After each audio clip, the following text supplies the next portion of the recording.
All right, guys, welcome back to Take 4 Talk More. I'm your host, Ashley. And I'm your host, Garrett. Welcome back for episode 10. Can you believe it? Double-digit episodes. Oh, this is kind of perfect. Our 10-year anniversary with our spouses is this year, too. That is 10. true. 10. I can't believe that. Crazy. So, again, welcome back. Our episode today is Noisy Neighbors and Garden Gnome Gossip, the wild world of neighborhood Facebook pages. For any of you out there who are on your neighborhood Facebook page, especially if you live in a suburban area outside of a city, it probably gets pretty wild. So we're going to talk all about that today. But before then, it is take 4. So we are going to take our 4 shots and then make our cocktail for you. Let's do it. This shot is tequila, Kirkland tequila, because we love Costco. Mm-hmm. Shout out to Costco. Thanks, Costco. Yes, Kirkland tequila it's about 2/3 Kirkland tequila and 1/3 Di Serono. So a little bit of a cherry tequila vibe going on today. And I didn't have limes, so we're having lemons today again because we're both leaving for Mexico on Sunday for family vacation. We'll have limes on Sunday. We will. Oh, probably a good idea because I don't think I can. No, definitely not for tequila for me. I'm too old. All right, take 4. Oh, forgot. Whoa. Lemon sugar helps. Oh my god, it helps so much. If you're old and you're like out with like your kids, they happen to be turning 21, or your nieces, or your friends' kids, and they're like, do shots, definitely get yourself some sugar and lemon, or a lime and salt. Yeah. Something. For sure. I'm much too old to take a full shot by myself. All right, here we go. Oh my god, we're doing this right now. Number 4. Give me a second, I need to like take a drink of water. I'll cut this out. Tequila's hard for me.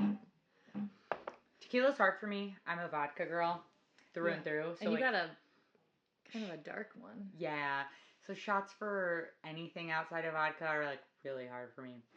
And shots of vodka are already hard for me, so. Preparing for Mexico. I was going to say. I think this time the second one was better for me because I was more prepared. Yeah. I feel like the Di Serono like helped though, right? Yeah, because it's sweet. Like cherry, yeah. I just found out it's cherry. Yeah, she didn't know that Di Serono was cherry. We had like a whole nother drink with that. Maybe I wasn't paying attention. Yeah. I was there. We used things that I already had because we're going on vacation and we don't like to waste. So Kirkland tequila, we will show you how to make the cocktail. We're calling this cocktail the Dirty Karen because we're going to talk about all the Karens on our Facebook page. And that doesn't necessarily mean you're a female either. No, there's male Karens. Yeah. Are those? Wait, we can't taste it yet because we have to tell the cocktail. So the cocktail, the Dirty Karen. Add tequila to your mixer with some ice and then some Di Serono, about 2/3 tequila, 1/3 Di Serono.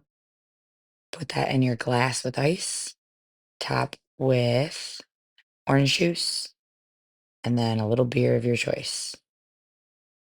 And then stir. Do not shake, it will be fizzy. It's comprised of tequila and Di Serono with ice, shaken, and then poured in a glass, and then topped with some orange juice and beer. We used Modelo because we are going to Mexico this weekend. It is kind of my Mexican version of the lunchbox shot. So here we go. In a cocktail form. And we used our Traverse City cherries because I still have some of those left and they looked really yummy. And I didn't forget the toothpicks this time. Yay! We don't have to use our fingers anymore. No. Cheers. All right. That's dangerous. I like that. That is really dangerous. It's very light. It's very light. It's fruity. Not too sweet. Refreshing. Yeah. Yeah. It's way more refreshing. I thought it was going to be sweeter. You know what it reminds me of? A Mai Tai. Yeah. It reminds me of a Mai Tai. It is very Mai Tai vibes. Yeah. So, yeah. Maybe the orange juice, and is there maybe Di Serono? There's Di Serono in it, yeah. A couple shots of Di Serono. No, in Mai Tais. Oh, there might be. We should totally look that up at some point. But I think that's made with rum and not tequila. Probably. We should do a Mai Tai. Maybe that'll be a Mexico. Welcome back for episode 10. Take 4, Talk More. Nosy Neighbors and Garden Gnome Gossip, the wild world of neighborhood Facebook pages. Welcome to an episode of Take 4 Talk More, where we dive into the wild and unfiltered world of neighborhood Facebook pages, from lost pets and mystery packages to midnight rants and unexpected garden gnome gossip. Our local online community never fails to entertain. And don't forget to sip on our drink of the week. Oh, I named it the Nosy Karen. I called it the Dirty Karen, but it's the Nosy Karen. A refreshing blend of Di Serrano and tequila as a lunchbox shot. So welcome as we unpack the chaos of nosy neighbors on social media. Social media has only amplified the nosy neighbors and how much they can intrude on your lives. Yeah, I don't thank God we didn't have this social connection when we were kids. I know. Could you imagine? But I think the reason why kids might be a little better now is because they know it might end up. I don't think they're better. I just don't think people have figured out how to post on Facebook. Like the people that they're getting antagonized. Yeah. We're going to get into this because I saw one of kids on ours. Oh, yeah. All the time. We live in a suburb outside of Chicago. I'm not going to share the name of our connections page because I don't want to share the town we live in. But it is... If you know where we live, you're part of our community and you know which page we're talking about. Yes. There is almost 13,000. No, there's almost 16,000 people on our connections page. Really? Yes. We live in I like to say a big little city. So yeah. We live very close to Chicago. I mean, I am on the commuter train from our town. It's a 16-minute train ride into the city. So, we live really close. Now, with traffic and you drive, you could take up to an hour. But in terms of miles, we're 8 to 13 miles inside of the city. Yeah. That's the range I'll give you guys. And so we're pretty close. A lot of our houses are really close together. Our yards are really close together. Mm-hmm. It's very city-ish vibes. If you come to Chicago as a guest and you've never been, and then you came through our neighborhood, you would feel like you were still in the city. But we're not technically the city. So we have a very populated area, I would say, for a small area. I wouldn't say it's congested. My in-laws are like, oh my God, it's so congested there. How do you deal with it? Because they live in the middle of the desert. I was going to say, you wouldn't because we live here and we're used to the city. That's true. I would tell you 99% of America would say that we live in the city and we're congested. My brother, and I know I haven't spoken about him, I've always said that I have a sister. My mom gave a baby up for adoption 3 years before I was born. She was 17 years old. And me and him met, and we're really good friends now. And he would tell you a city girl, because he grew up in southern Illinois. And, he sees Ogden and Roosevelt and all of these streets coming straight out of Chicago, and he's like, this is a city. To my house is, in the downtown for him. Well, now I don't even since living here, I feel very rural compared to when I lived 2 towns over, closer to the city. Yep. I'm like, oh, I don't even want to go in that area because of these 2 streets. It's just too. It's basically the city. Too congested. Yes. I'm like, I can't do it. Yes. So we are in the suburbs, but if you are not from a really big city like New York, LA, Chicago, you would come to our suburban town and be like, you're in the city. Hands down, if you don't live in a major city like New York City, LA, Chicago, maybe, you could make the argument for Dallas, but even then, I would tell you our suburb is closer populated than a city like Dallas.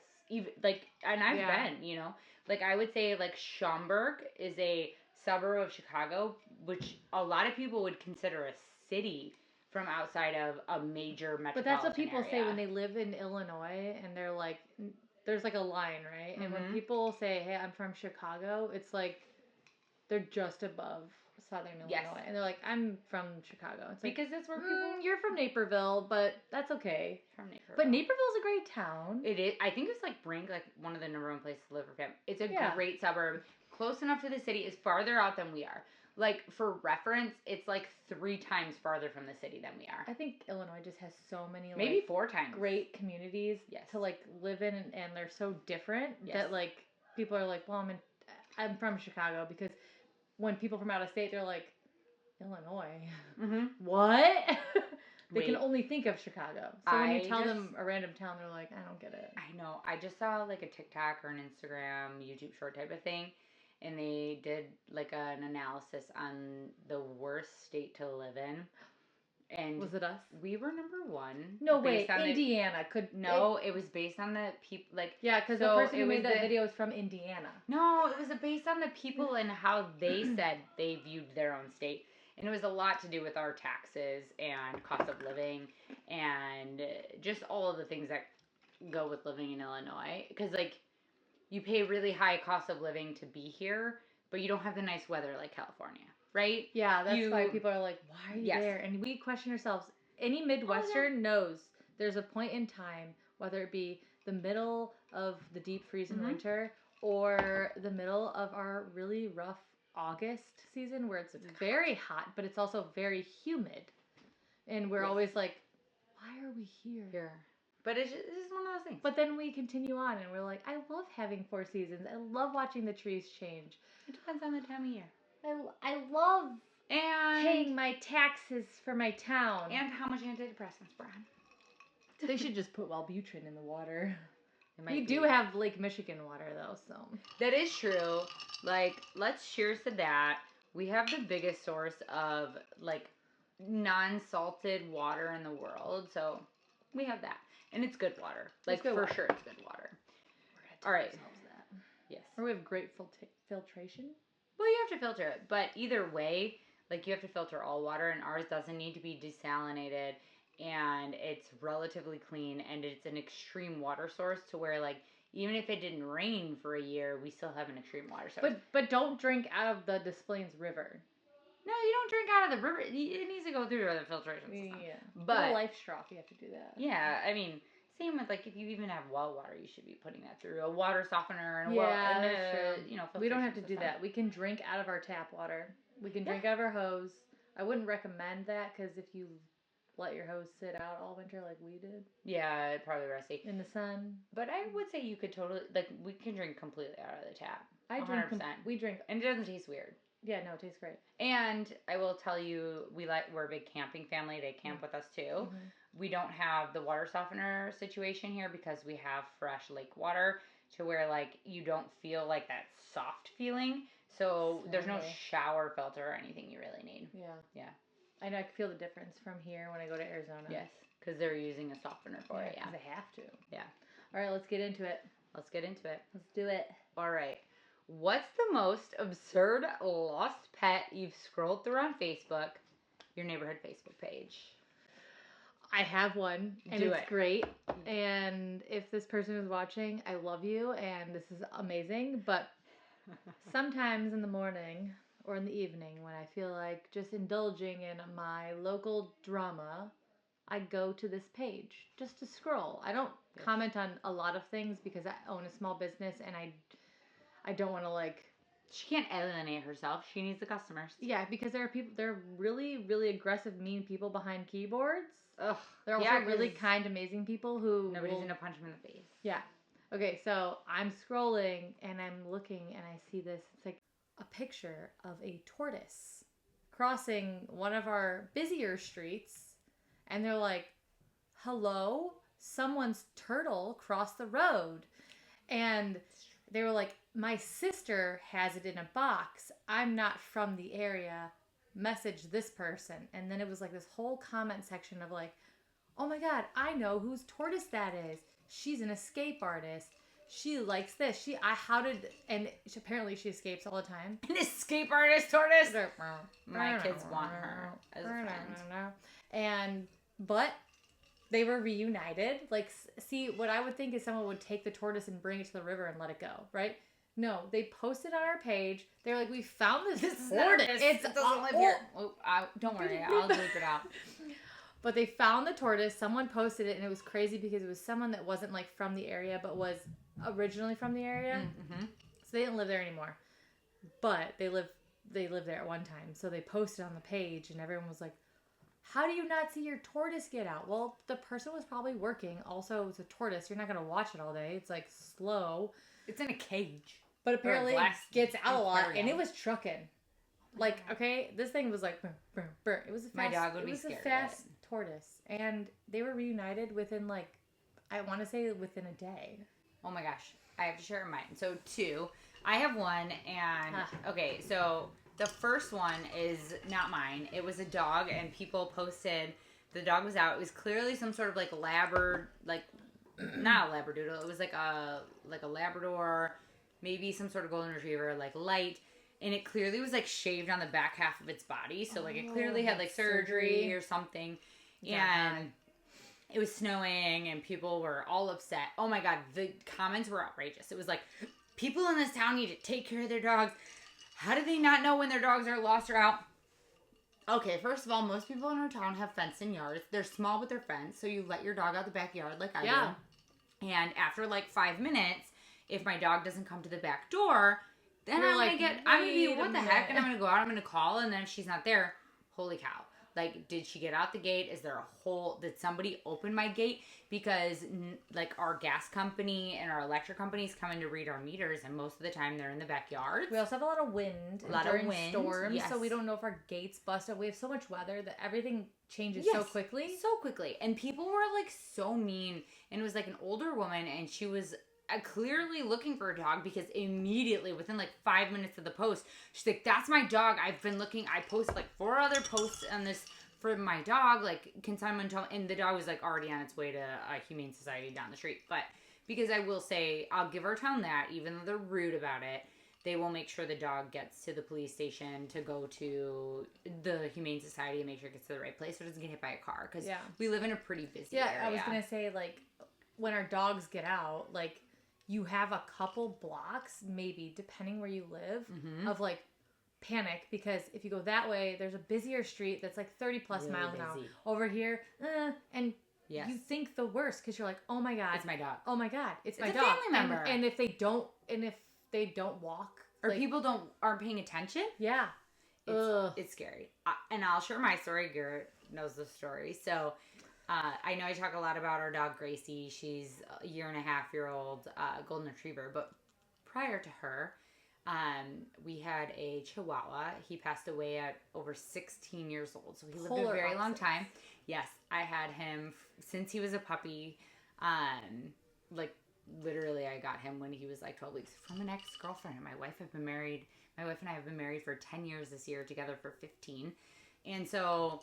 But, by the way, that was her dog.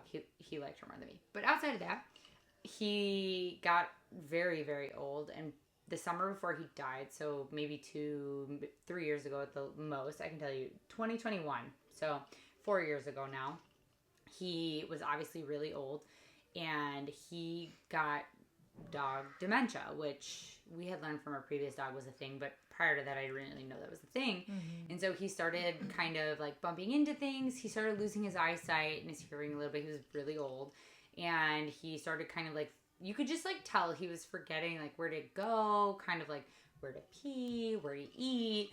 And that just sort of happened. He only weighed 4 pounds. We have a beautiful fenced-in yard with a cedar wood fence. But I will say, like, our yard is uneven. So there are some gaps at the bottom. He had never left our yard before, but he started leaving our yard in the small gaps that bunnies made, because we have a lot of rabbits. There's no predators really around here. They make little holes, and he started leaving.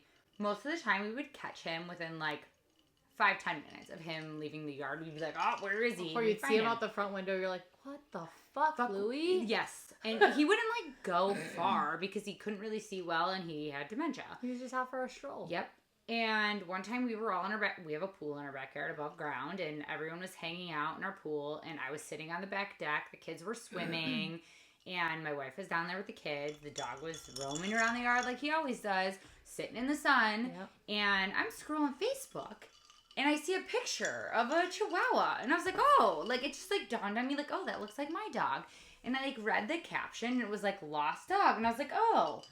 And then I realized in that moment that was my dog. You're like, where's Louie?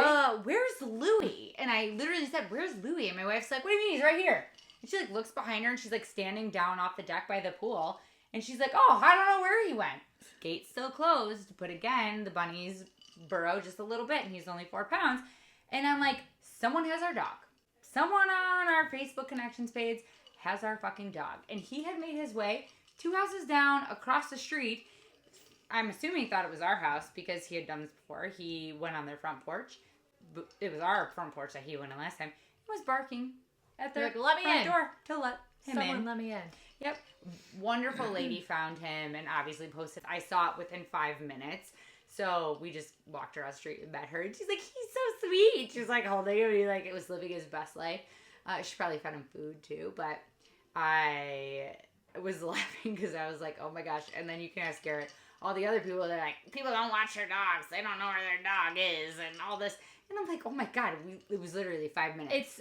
It's 5 minutes. And these people move so quickly on this group. I'm not even kidding you. Your dog jumps out of your backyard and there's someone posting out. I saw these 2 dogs. Some of them are nice. They'll be like, oh my God, they're big dogs. And they'll take a picture of them like, the 2 huskies are out again. Because there's a couple in town on our side that like get out and just they just run because they're huskies. And then they hop the fence. Oh, yeah. The big ones too, for sure. Mine went under. They figure it out.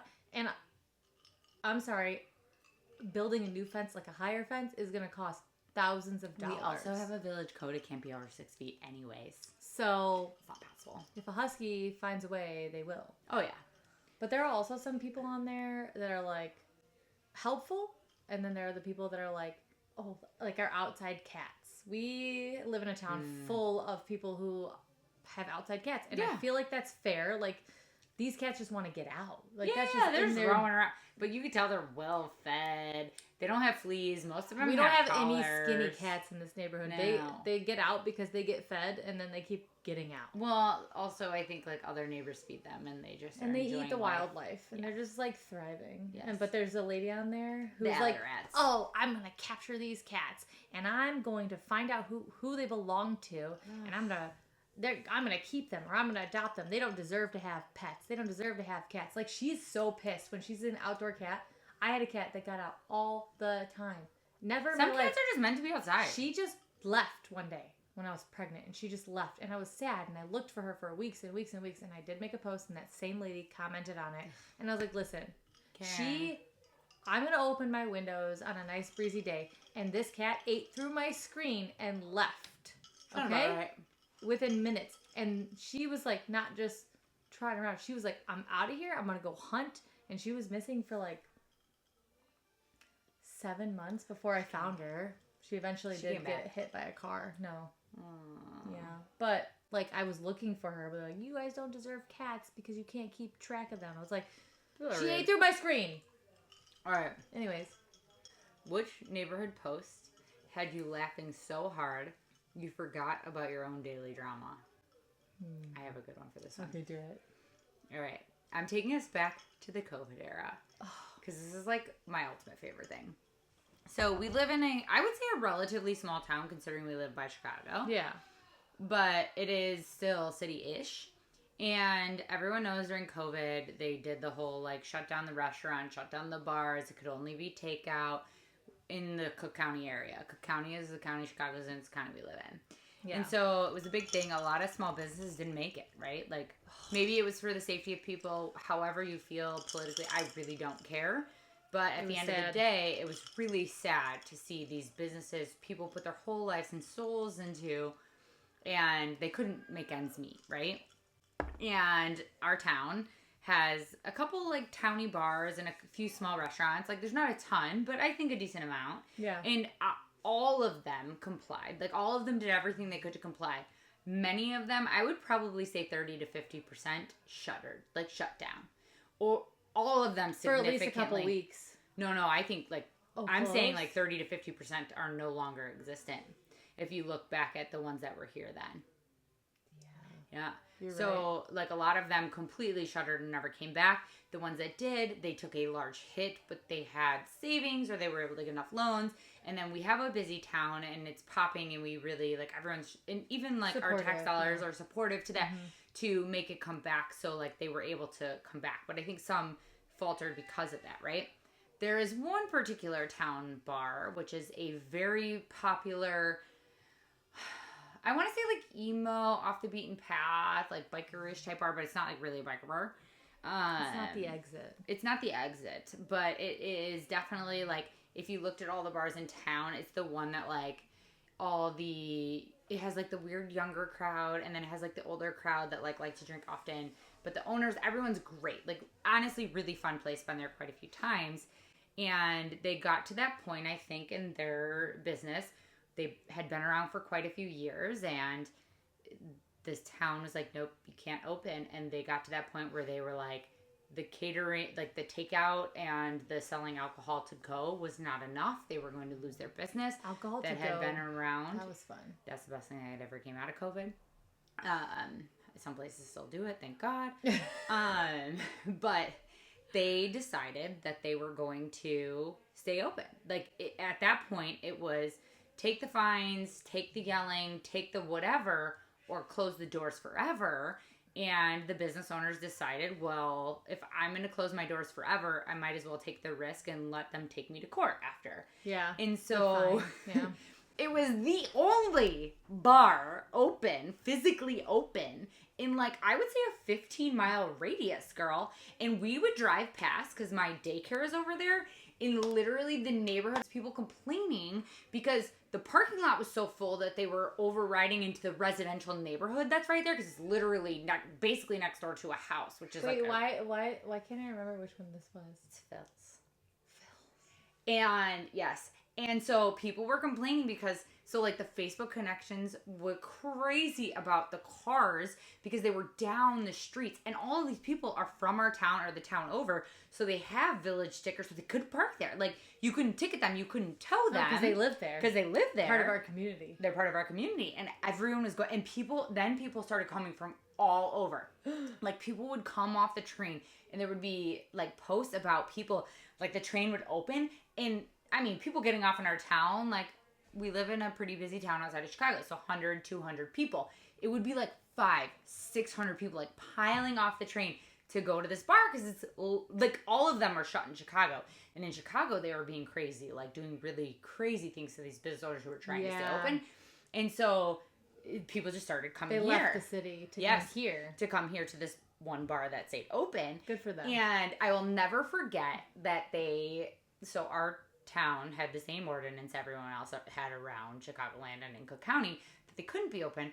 So they had the police kept going there to stick the like cease and desist orange stickers, like bright orange stickers on their door. Yeah. And it was so covered that they started going on to like the window of the business, and they started posting pictures on their site of like wearing it with pride.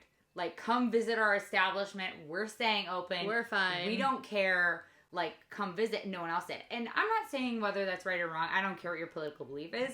But I have to say, if I'm a business owner and I am risking getting sued by the government or keep staying open, and people who want, like, you don't have to go there, right? Like, it's your choice if you want to go there. To go there, I think they were pretty brave. Like, I have to say, I think in terms of telling the city government and the village government, go fuck yourself. Take me to court. These mandates are not actually legal. This is my business. I own it. I get to decide what I do. And everyone came. Like, I would tell you, the people that were there were all like-minded. Yes. And they weren't going to be like, I'm going to go and then I'm going to get sick of them and complain. They were like... They were going to go to their own bases and do that or go to that bar. Like, it was one or the other. Might as well give someone some money and support a local business. Yes. And so I feel like they really, like, showed some big cojones. I don't think any other suburb can say they had a bar that showed cojones the way they did. And then I don't know if you ever watched or, like, looked up what happened after, because it sounds like you don't know the situation. No, but I did. Berwyn. And obviously they were going against code in the city and the village, so they got a lot of fines. All those orange stickers were fines, and they did let them take them to court, and they won. They won Because a lot of those mandates, as much as maybe they were in the lieu of the public health and right for the people, whatever, they weren't really legal. Like, right? Like, if you're a business owner in America, the point is you get to be your own business. If you want to go to the business or not go to the business, you don't have to. Like, we all get to decide who we support, who we don't support. So at the end of the day, when it went to court, the fines were not valid because nobody went there. Like, nobody was forced to go there that didn't want to go there, right? Yeah. And that was kind of their argument. So, yeah, they did. They won in all of the fines. I want to say it was, like, in the hundreds of thousands of fines. But they didn't get them. Wow. It was crazy. And like I said, like, I know that there were a lot of other stories like that around the country. And I don't, whether you believe in that or not, if I was a small business owner, you're struggling. I can't imagine all the small businesses. Done the same thing. Like, yeah, I lost my job during, right before. It was just like, So what are you going to do? But then there was a local bar because I grew up in this area. I moved away just a little bit. But there was a bar that we went to, and we weren't allowed to hang out in there. But they did everything to go. So I'm serious when I say everything. Like, we could go and be like, we just want 2 shots. And they would give us shots, and we would have them, and they would make us our little drinks, and then we could walk our babies. I loved it because the Mexican restaurant off of one of our main drags over here started doing their margaritas to go, and they were delicious. Ooh, one place still does that. Do they? Mm-hmm. Some of Lucas still does. Yeah, Lucas still does it. I think that's dangerous. To get a doctor. Actually, no, I think that's the only way to drink a Dr. Fun is at home. At home. In your own personal space. All right. I've got the next one. What's the next one? What's the weirdest missing item post that you think a millennial would truly appreciate? Like, there was a BMX bike missing. Like a vintage one. And they were like, all the comments on there were like, dude, I can't believe that. They were like so upset for this person. Rightfully so. It was probably worth a lot of money. But it's just like a BMX bike. You're going to love this. I'm trying to find a missing item, and all the missing items are cats. They're all cats. Black tabby, orange tabby. This is the one I was talking about where... Is that one by my house? Maybe, yeah. It looks like it. This is the one I was talking about, the dog with the back legs that were shaved. And wait, I want to see if I can read the comments here, because some of them are so... 85 comments. It had 85 comments. Like, literally. People are ridiculous. Everyone in BC always so judgy. True. It is true. They are. They're crazy in there. Oh, yeah. I'm so glad he was found. That's nice. Yes, this is my dog. Do you see him now? Oh, that poor lady. Come on, people. This is happening way too often. Keep an eye on your pets. It's too cold for them to be outside. I really hope the owner. Listen, that dog had more hair on it than... Just so we're clear, all the cats. The actual owner had replied prior to that person, and like within 5 minutes. Oh my God. How do you not know where your dog is, especially after surgery? Sorry, but come on. Again, after the owner had You're already probably replied, not even a dog owner, Debbie. No. How about just a happy, this baby is home? Helicopter mom with mine would never believe this would happen to me. Wait, for real? Yes. Okay. You know, sometimes... When your pet is outside, stay with them. If they get out, you will know.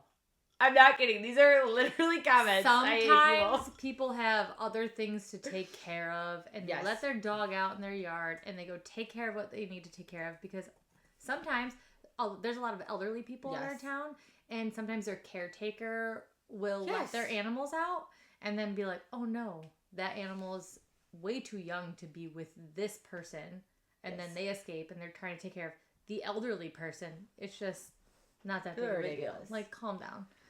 All right. All in all, I do feel like we have a very caring neighborhood. But we have a lot of Karens. Oh, we have a lot of Karens. All right, we're going to go to the next one. What's that one? All right. What posts about local traffic or parking had you reminiscing about your own chaotic commute? I feel like this might give it away. Mm-hmm. But every day there's a new post about the circle. And the trauma and the drama. Yes. And then... Wait, we have this And then the parking tickets. I saw one today. Literally today. Someone was like, I just moved my car. And it was at 11 a.m. And they moved it to the other side and got a ticket when you can't park there from 8 to 4. Mm-hmm. And they moved it at 11. They're like, no street sweepers were even at the road then. It doesn't matter. So actually, that's what I said. We're going to Mexico. And we have a car on the front. Mind you, the parking tickets are like $50. So they're not cheap, but they're not like ridiculously outrageous. And we called to see if we can get an exemption because one of our cars is going to be parked in the street. And they said no. There's no exemption. You have to pay the ticket. On my property. No, it's fine. My sister's going to come move my car. Oh, okay. But I was like laughing because I was like, it is what it is. You can't get it. Yes, you can. You should be able. You can only for overnight parking, not for street cleaning. 'Tis a thing. It is what it is. And it just started again, by the way, April 1st. That's probably why these people are complaining about it now. Yeah, one person was like, I can't believe I got a ticket. Like, and everyone on there was reaming them because they're like, dude, you moved the car like 6 hours before it was up. That was dumb. And then another person posted a picture of their empty hand, and they're like, the parking ticket I didn't get because I followed the rules. Yes. Wait. I'm gonna keep it in the car theme. This is not a question, but I want to keep it on the car theme because parking is a big thing. People get really mad you park in front of their house, but like we're really like a street parking neighborhood. I mean, pretty much 95% of our town is alleyways, dirt alleys, rock alleys, and so I would tell you, what do you think? Maybe 20 to 25% of our town have garages. The rest don't. So even I would say a lot of people have garages. No, I think it's probably 20. All the people on my side have garages. No, go look. I would tell you in terms of like actual living spaces because you take the apartment complexes and stuff on every corner. That's true. I would tell you maybe 20, maybe 30% at the most have garages in our town. Wow. And then if you take that into consideration, even when you have a garage, most of the time they're really small. So if you have like a lawnmower, any tools, you're lucky if you can fit one car in it. And I think most of our houses are family houses that have 2 cars. Yeah. So most people have at least 1 or 2 cars that park in front. Well, people love to bitch about like cars parking not in front of their house. Like, you basically live in the city. Like can you just park on your side of the street? Like, and we have street cleaning. Shut up. But this don't one park in front of my house. It's rude. I'm like, it's public property. It's public property. It's ridiculous. But this is my favorite. So, pothole on eastbound street. I won't say what it is. I know what that is. It's been there for months. We're talking about street potholes. Our town is not good at fixing them. And if you live in the Midwest and you know anything about salting the streets and then plowing the streets, there are lots and lots of potholes. These comments had me dying. So, one of the top comments, stop at Ace and grab a bag of cold patch and just set the bag in the hole. It'll fix itself. Good for them. Call IDOT, Illinois Department of Transportation. Responses are being hidden as well. We're not only expected, but they're not helpful. Perhaps the Call IDOT posters can provide a number at IDOT that would get a response. IDOT's not coming to our town. No. But wait, there's an app. It's been around. It's called See Click Fix. Yes. And I tried it. It worked. Did it? Because our alleys are rock. We had a bunch of potholes. And I was like, my suspension is going to get fucked. Yeah, they'll come. I took a picture of it. Yeah, they came. They filled it with like fucking sand. Wait. So it didn't last very long. But you know what? They tried. I have to tell you about the Karens of the area we live in. Somebody on my block, one of our blocks, because we butt up to an alley. So we share an alley with the back block. Mm-hmm. Decided to try to commission the city to concrete pave our alley. You can do that. They call it a special assessment, and then all of the homeowners on that area, they pay for it. They pay for it. So when someone petitions, if you get enough people to sign the petition, then they go out, they have the engineers look at the alley, and then they do a total cost of what it would cost to pave the alley, including changing the sewer system and stuff, because you have to have drainage. We live in the city. It's basically all concrete. Our yards are like lakes. 20 feet of grass. Oh, they're just lakes, yeah. But they're lakes when it rains. Our sewers are not good. They're old, whatever. So they did that on my street. So they got enough signatures. They got people to say, we're going to do the assessment to then send out a vote to see if we would do the alleyway. Oh, I think I remember you telling me about that. And so I was like, oh, yeah. I'm like, shoot. Honestly, for me, like if it was going to be $10,000 over 5 years, 10 years, I would pay that for a paved alley and to help with the drainage because they put the new sewer system here. Totally fine. Like, I'm in for that. So they come out, they do the assessment, whatever, they come back, and then they go off of, like, linear footage of, like, your property line on how, like, they take the whole thing and then they divide it by how many people, like, how many feet, and then they say, like, how much feet you have, that's how much you would have to pay. They only give you 3 years to pay, by the way. 3 years. It's only 3 years. It's only 3 years. And my special assessment would have been $36,000. Oh, I don't know whose brother Can we- owned the construction company because I only own like No, 6 feet. Yeah, but somebody's brother owns the construction company. You have to bleep me out. Yeah, I'll always bleep that out. But somebody's brother owns the construction company that, okay, I paved just like 4 years before that in our previous house, because it was quite a few years ago. In our previous house, Oh, your driveway. I did my full driveway. Now, it was blacktop, not concrete, and I didn't have to do any sewer, but I did have to dig 4 feet down because they had to remove all of the previous layers, because there were like 3 layers of driveway over the last 100 years. I had an 1890 Victorian house. So there was like the original, like, whatever rock they had, and then rock that was put there, and then some sort of like pavement, and then at some point somebody blacktopped it. So they had to go down like 4.5 feet. It took, I think, 18 dumpsters. I had an 18-car driveway. I had an 1890 Victorian where the driveway went up, much bigger than my house now, because I was able to afford it. I was very far out of the city. Taxes were much cheaper, all those things.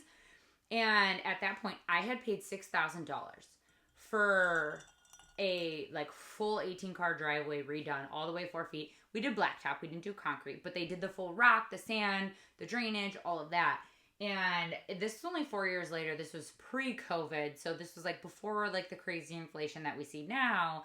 And they wanted that much. I was like, absolutely not. It's literally like could park 5 cars in that space that they were telling me was going to cost $36,000. I mean, this literally was going to cost, like, you have your phone, do the math.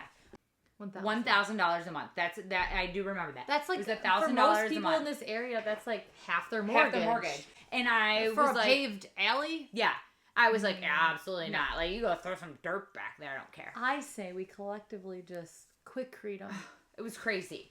But wait, I have to read more about this pothole because these are funny. So that got deeper, and they put a cone in it, and then the cone just kept going lower and lower and lower. That is so funny. Because that's by my house. I have hidden 5 know-it-all posts advising that the state IDOT would help. Oh my god. Yeah. There's a real beaut. Throw some super glue on it. It'll be fine. Considering the location, could have been caused by Walking Dead dragging a foot.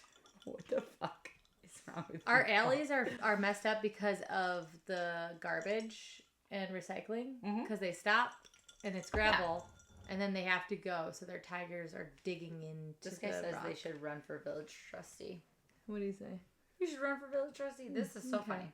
Okay. All right, let's do the next question. Okay. Have you ever joined a thread that spiraled into a heated debate about kids playing outside? How did that unfold? I feel like you would have done this. Like, Deidre! What's she burning now? Why are they not in the house, though? Did they leave us in here to burn? Are they not in the house? I don't hear anyone. We should probably go then. That's how you shouldn't leave a pizza box on your stove when you have a big dog wants to eat the pizza. So where were we? Yeah. I don't know if there's more in here you want to add. Sorry about that. We almost burned my house down. Not us, but my wife almost burned the house down. Or the dog. I mean, it was definitely the dog. Like, I don't think that my wife was. But the human can't. The issue was that stuff wasn't cleaned up. That should have been. It literally smells like burnt asshole down here. Anyways, where were we? How often do community events on your neighborhood page turn into unintended ads for local businesses? All the time. So this one we're going to keep really quick because we're almost done with this episode. But, like, everyone is trying to advertise in our local community. And honestly, I kind of love it, though. Including me. They're all local businesses, and it's easy on our, like, I think that's part of the funny shit that people say is great and it's funny. But I think my favorite part is that it's really easy to find information about our local area. So businesses, things that you need, services, things about the school, really, really important. Yeah. So I love that information is so readily available for us. So I think there are good things about it. Yeah, I agree. At the end of the day, I think the Nosy Karen, settle in and join us for the wild ride. I think we gave a good one. We did. I think join your local Facebook if you're not, because you get some good things out of it, like the information we just talked about. But also, it's pretty funny to read. I wouldn't have it any other way. And then with that, I think thank you for joining us for Take 4 Talk More. We really appreciate you guys and our fans. Cheers to episode 10. Cheers to episode 10. That's like 10 hours of If you've watched every single episode of us talking, like fully through, which I know Amber has, cheers to you. Cheers to Amber. 10 hours. I love that. 10 hours. That's crazy. Like more than a work day. Yes, that's crazy. So again, we're leaving for Mexico in just 2 days. You guys will probably get this episode after we leave because I'll probably do some of the editing on the plane. We will already be on the beach drinking margaritas with our toes in the sand. Toes in the sand. And we have a fun episode for you next week. So you will get it the following week because I will have to edit it. Episode 11, Beach Babes and Little Adventures. Chaos, memories, and why we keep doing it. If you've spent 5 minutes on social media, you've probably seen people trying to convince you that traveling with kids is a nightmare, or that having kids at all will ruin your happiness. Shout out to Caller Daddy in Chapel Roan for keeping that conversation going. But we completely disagree. Sure, traveling with kids is chaotic and unpredictable, but at the end of the day, we love it, and it's memorable and special. And we're going to talk all about why it's not going to eat away at your happiness and why there are a lot of people that don't agree with that sentiment. It's your choice. It is. To hate it or love it. True. Remember that.